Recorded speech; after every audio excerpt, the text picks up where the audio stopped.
Hello नमस्कार। मैं हूँ संदीप नाहर।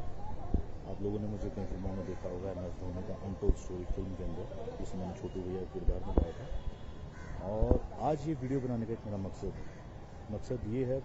वैसे तो आपको सुन के बड़ा अजीब लगेगा कि मैं कैसी बातें कर रहा हूँ, बट लाइफ स्मूथ नहीं चल रही। लाइफ में काफ़ी सारी प्रॉब्लम्स हैं जो मैं मानता हूँ, लेकिन मैं आज मेंटली थोड़ा स्टेबल नहीं हूँ। स्टेबल इसलिए नहीं हूँ क्योंकि मेरी वाइफ कंचन शर्मा वो हो क्या रहा है। 1.5-2 साल से एक ट्रोमा से मैं निकल रहा हूँ और मैं उसको फेस भी कर रहा हूँ और उसको समझा के थक चुका हूँ काफ़ी चीज़ों को। वो एक ही पास्ट की बातें रिपीट करना, रोज़ लड़ना, 365 दिन में से मैं कह रहा हूँ 200 बार सुसाइड की बातें करना, मर जाऊंगी तुझे फंसा दूंगी, तेरा करियर स्पॉइल कर दूंगी, तेरे खानदान को फंसा दूंगी। तो ये सुन के मैं बहुत ही इरिटेट हो चुका हूँ। मैं उसको हर बार पॉइंट पर समझाता हूँ, कंचन देखो ये बात ऐसे नहीं ऐसे है, ऐसे नहीं ऐसे है, इस चीज़ को समझो। वो मेरी फैमिली को गालियाँ देती है, मेरी माँ से इतनी नफरत करती है, मेरे हर परिवार वाले को। आजकल ऐसा टाइम आ गया कि मैं उनका फ़ोन नहीं उठा पाता इसके सामने। और बहुत सारी चीज़ें हैं, बहुत सारी चीज़ें ख़राब हो चुकी हैं। इतनी ख़राब हो चुकी है कि मैं अब ले नहीं पा रहा हूँ। दिमाग में इतना स्ट्रेस इसने दे दिया है। काम को लेकर यहाँ बॉम्बे में स्ट्रेस होता है, हर चीज़ को लेकर होता है, बट काम का स्ट्रेस फिर भी झेला जा सकता है। बट ये औरत का स्ट्रेस है, ये झेलना बहुत मुश्किल हो चुका है। मुश्किल इसलिए हुआ है कि ये काफ़ी ऐसी बातें मुझे बोल देती है, बहुत ऐसी बातें बोल देती है जिसका मेरी लाइफ में बिल्कुल भी कोई वैलिड पॉइंट नहीं। मैं बोल के थक चुका हूँ। ये मेरा नाम किसी से भी जोड़ देती है। मैं 2 साल से इसके साथ हूँ, 24 घंटे हम साथ में रहते हैं, उठना बैठना हर चीज़ें होती हैं। लेकिन ये कहीं ना कहीं शक का कोई इलाज नहीं होता। शक करती है, हर चीज़ पे लड़ती है। और इसका लड़ना नॉर्मल लड़ना नहीं है। ये जैसे साइको होते हैं, मतलब एक होता है शराबी इंसान, वो दारू पीता है और लड़ता है, लेकिन जब उसकी दारू उतर जाती है तो वो नॉर्मल हो जाता है ना। नॉर्मली ऐसा होता है, उसको गिल्टी फील भी होती है, उसको अपनी गलतियों का एहसास भी होता है। बट इसके केस में ऐसा है, अगर ये लड़ती है, इसको कोई बात बुरी लगती है तो वो उसके दिमाग में बैठ जाती है। बैठ इतने गंदे तरीके से जाती है, उसको निकालना बहुत मुश्किल होता है। ये कितनी रातें ख़राब कर देती है। इवन अभी जैन की बात है, जैन में ये घर से भाग गई थी, मैं रात को उसको ढूंढने गया था। ये ऐसे काम करती है और बहुत सारी बातें होती हैं। कब तक इसका वो करूँ। इसकी मम्मी बहुत साथ देती है। इसकी मम्मी का कहना है कि मैं तेरी ज़िंदगी बर्बाद हो, हर तरह के केसेस बताती है, मैं ये केस हो जाएगा वो। एक्चुअली क्या है, इसकी मम्मी, इनके घर में 2 बहनों की भी लव मैरिज हुई है, तो इसकी मम्मी ने इनके दोनों जीजाओं को भी अंदर करवाया था। अभी वो मेरे को बोलती है, हर बात पे अपनी बेटी को बोलती है जाके पुलिस कंप्लेंट करो। किस बात बुनियाद पे? फेक चीज़ों पे, फेक झूठ बोल के आप केस बना सकते हो। ये क्या बातें हैं। औरत को एटलीस्ट दर्जा दिया गया है किसी चीज़ों का, तो उसका मिसयूज़ क्यों करते हो? और ये सब बातें कहाँ से आती हैं? आप रिश्ते बनाने चाहते हो या बिगाड़ना चाहते हो? रिश्ता बनाने के लिए आपको ये सब बातें नहीं लानी चाहिए ज़िंदगी में। अगर रिश्ता आपको अच्छा रखना है, आप इसकी मम्मी ऐसी बातें करती है। और ये कंचन भी यही बातें करती है। इवन इसका एक किस्सा हुआ था 2015-16 में। इसका जो एक्स था, जिसके साथ ये 6 साल रही है, मैं इसको किस तरह से इसके कल उस पर इसके ऊपर लांछन नहीं लगा रहा हूँ कि ऐसी थी वैसी। मैं पॉइंट बोल रहा हूँ कि इसने अपने एक्स को भी झूठे केसों में अंदर करवाया। 3-4 महीने वो बेचारा अंदर रह के आया, दिव्या ज्योति उसका नाम था। तो ये सेम पॉइंट मेरे साथ कर रही है। और इसी जिद की वजह से इसने मुझसे शादी की थी उस टाइम पे कि मैं ये कर दूंगी वो। मैंने तरस करके इस पर शादी की। तरस से चलो यार, मुझे लगा ऐसा कोई नहीं है, कर लेता हूँ। आज नहीं, इसकी लाइफ ख़राब हो जाएगी। बोल रही थी मुझे मर जाऊंगी, पंखे में लटकने की आदत, सुसाइड की बातें करती है। तो उस पॉइंट पे मैंने कर दी। फिर ये मेरे घर आई, ये 2019 की बात मैं बोल रहा हूँ। और उस टाइम पे हमारी बात हुई थी कि यार कि शादी हम कर रहे हैं, बट घर में नहीं बताएंगे। अगर जमी तो चलाएंगे, नहीं जमी तो फिर अलग हो जाएंगे, है ना। किसी को इतना डिस्क्लोज नहीं करते। फिर वो हमारी नहीं बनी आपस में। तो फिर मैं कोरोना की वजह से घर गया था। जब कोरोना की वजह से मैं घर गया था तो उस टाइम पर इस लड़की ने मेरे घर पे आने की बात की। तो इसको उसका मैरिज सर्टिफिकेट चाहिए था, तो मेरे घर वालों ने अच्छे से उसका वेलकम किया। घर पे आते ही ये वहाँ 5-6 बार क्लेश कर चुकी थी।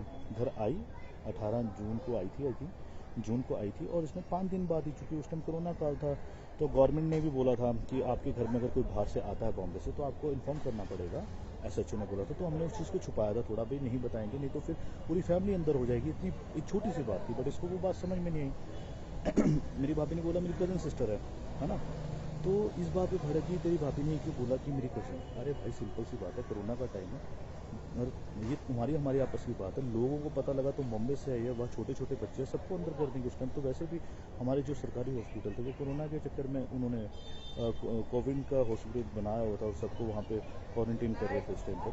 तो उसके बाद कुछ और छोटी छोटी चीज़ें हुई, जैसे कि हमारे घर में किन्नर आए, किन्नर बधाई लेने आए, तब ये लड़ी, चूँकि हमने उनको भेज दिया था। भेजने का एक कारण था, कारण ये था कि अगर हम किन्नरों को बधाई दे देते तो हमारे रिश्तेदार नाराज हो जाते। उनको लगता कि इनके घर में बहू आई, इन्होंने हमें नहीं बताया। मैंने कंचन को, उस टाइम हमारी शादी की रिसेप्शन पार्टी फिक्स हो गई थी 30 जुलाई को, तो हमने बोला कि आप 30 जुलाई के बाद आना, हम आपका वही जो बनता है वो देंगे। वो दिया भी, बट उस बात पर भी इसने क्लेश किया। बहुत सारी चीज़ें हुई, छोटी छोटी बातों पर क्लेश। ये बोलती मुझे घुमाने नहीं लेके जाते। अबे भाई, कोरोना में बॉर्डर सील हुए गए, हिमाचल बॉर्डर सील है, पंजाब बॉर्डर सील है, कैसे लेके जा सकते? ये बात इसको समझ में नहीं आ रही। ये बोलती जिनकी शादी होती है उनके पति उनको घुमाने लेकर जाते हैं। मैंने बोला भाई, जिनकी शादी होती है उनके पति बेशक उनको घुमाने लेकर जाते हैं, बट उस टाइम पे कोरोना नहीं था। अभी कोरोना है, अभी थोड़ा सब्र कर लो, बाद में चल लेंगे। ये बात उसको समझ में नहीं आ रही। तो हम आगे शॉर्टकट में बॉम्बे, क्योंकि वहाँ पे बड़े सुसाइड वाली बातें कर रही थी। मेरे घर वाले भी डर गए थे, उनको लगा कहीं ये लड़की की वजह से फैमिली पे कोई आफत उफत ना है, चूँकि वो कोई हंसा। तो मैं इसको बॉम्बे ले आया था। बॉम्बे में आके भी इसका सेम वही ड्रामा।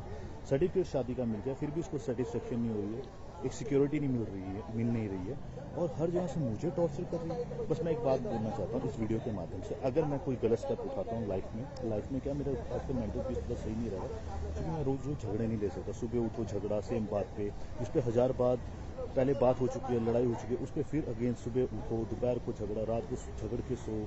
तो मेरे में इतनी कैपेसिटी नहीं, मेरी एनर्जी लेवल इतना नहीं है कि मैं बार बार हर चीज़ों को क्लियर करता हूँ। इसको एक बार बोल के कंचन ऐसा नहीं है, ऐसा बात खत्म हो जाती है।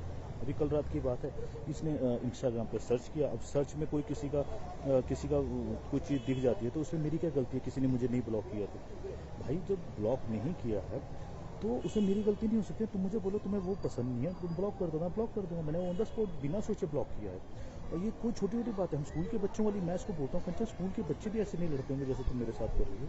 तो ये कोई वैलिड प्रूफ नहीं, वैलिड बात नहीं है। आप वो बात बोलो। हाँ, अगर तुम मुझे बोलती इसको ब्लॉक करो और मैं नहीं करता, तब तुम लड़ने का मकसद बनाती ना। मैंने बोला कंचन अपना इंस्टाग्राम दिखाओ, तो अपना व्हाट्सअप दिखाओ। तुम्हारा एक्स का भी तो इसमें है ना फोटो, ये उसने तुझे ब्लॉक नहीं किया व्हाट्सएप पे, सिंपल सी बात है। कह रही मेरी उससे बात नहीं होती, तुम्हें पता। तो मैंने बोला सेम यही चीज़ मैं कंचन तुम्हें बोल रहा हूँ कि मेरी भी कोई बात नहीं होती। हाँ, मेरे व्हाट्सएप पे तो ब्लॉक है, मेरी भी कोई बात नहीं होती। अगर मैं तुम्हारी चीज़ों को एग्री करता हूँ कि तुम्हारी कोई बात नहीं होती, तो भाई ये चीज़ तुम भी एग्री करो ना मेरे बोलने पे कि मेरी कोई बात नहीं होती। ये भी तो तुम्हें सोचना चाहिए ना। अगर पुराना कुछ गलत हुआ है तो भाई मैं भी तो वो बातें भी मैंने कही होगी, ये भी कह रहा हूँ, तो उसको तो समझ के चलना चाहिए ना। तो दोस्तों सिंपल सी बात है, अगर मैं कुछ करता हूँ तो ये कभी भी मेरे घर पे घर वालों को परेशान ना करे। मेरे जाने के बाद कुछ ऐसा अगर मैं स्टेप लेता हूँ, मेरी फैमिली, मेरे माँ बाप मेरी फैमिली से बहुत नफरत करती है। उनके ऊपर किसी तरह का कोई गलत केस वेस ऐसा कुछ ना डाले, क्योंकि उनका हमसे कोई लेना देना नहीं। मैं बॉम्बे रहता हूँ। दूसरी बात, मेरा बुलेट है वो मैं अपने डैडी को देना चाहता हूँ। मेरे जाने के बाद उनको मिलना चाहिए, ये चेन मम्मी को, और ये अंगूठी मैं उसको देना चाहता हूँ। जो कुछ थोड़ा बहुत कैश वैश होगा वो कंचन ले जाए, कोई टेंशन नहीं। और मेरे जाने के बाद कंचन को कोई भी कुछ मत कहना, क्योंकि वो ठीक है बट उसका गुस्सा खराब है। बट मैं चाहता हूँ उसको अपनी गलतियाँ कभी रियलाइज़ नहीं होती। मैं चाहता हूँ एक बार लाइफ में उसको अपनी गलतियाँ रियलाइज़ हो, और उसको कोई कुछ मत करना, लेकिन उसका दिमाग का इलाज जरूर करवा देना। दोस्तों कोई भी अगर हो तो प्लीज़, अगर नेक्स्ट टाइम इससे मेरे जाने के बाद कोई से शादी करता है, कुछ भी करता है, तो एक बार इसका दिमाग का इलाज जरूर करवा लेना, क्योंकि ये नॉर्मल लड़कियों जैसी लड़की है ही नहीं। मैंने भी ज़िंदगी में बहुत लोग देखे हैं, बट ऐसा ट्रोमा, ऐसा टॉर्चर मैंने आज तक फेस नहीं किया। आज मेरा काम इफेक्ट करता है, सब चीज़ें इसको पता है। कल मेरा शूट है, जैसे कि एग्जांपल दे रहा हूँ, 19 की बात है। इसने पूरी रात मेरे से इतनी लड़ाई की भाई, मैं बिना सोए शूट पे गया और वहाँ भी रेगुलर फ़ोन कर रही थी, और मेरी परफॉर्मेंस ख़राब हो रही है। अब मैं उनको क्या बोलूँ, मेरा घर में क्लेश चल रहा है, और फिर उसी घर में आना जहाँ से क्लेश शुरू हुआ था शूटिंग के बाद। तो मैं किस सिरदर्द से गुजरता हूँ आप जानते नहीं दोस्तों। हमेशा सेम ही चीज़ें होती हैं, रोज़ एक टॉपिक पर लड़ाई, फिर उसी घर में जाना। ऐसे घरों से, दीवारों से घर नहीं बनते, घर उनसे बनते हैं जिनके साथ हम रहते हैं। रहते किसके साथ है वो इम्पोर्टेंट है। अब ये मैं कितना टॉर्चर लूँ। अब मेरे को घर जाते भी डर लगता है किस बात पे लड़ाई हुई, मुझे पता नहीं है। ये हमेशा चिल्लम चिल्ली करती है, सॉफ्टली बात नहीं करती, बहुत हाई पिच पे बात करती है। और मैं सॉफ्टली बात करने वाला इंसान हूँ। मैं चाहता हूँ कि तुम भी सॉफ्टली बात करो, क्योंकि किसी बात का रिजल्ट तब निकल सकता है जब हम प्यार मोहब्बत से बात करें। लड़ाई का कोई सोल्यूशन नहीं होता। बस यार यही बात बोलनी थी, बहुत ज़्यादा टाइम ले लिया, I am really sorry, but please यार मेरे को गलत मत समझना किसी भी तरह से। अगर मैं कोई गलत स्टेप उठाता हूँ, कोई इंसान गलत स्टेप उठाना नहीं चाहता। और मेरे जाने के बाद रिक्वेस्ट है, ये मेरी फैमिली पे एक भी आदिशन या कोई भी लांछन वगैरह मत लगाए, कुछ भी मेरे हरासमेंट ना करे। ये इनका कोई लेना देना नहीं है मेरे फैमिली का हमसे, और ये किसी तरह का कोई रिएक्ट नहीं करे। Thank you so much.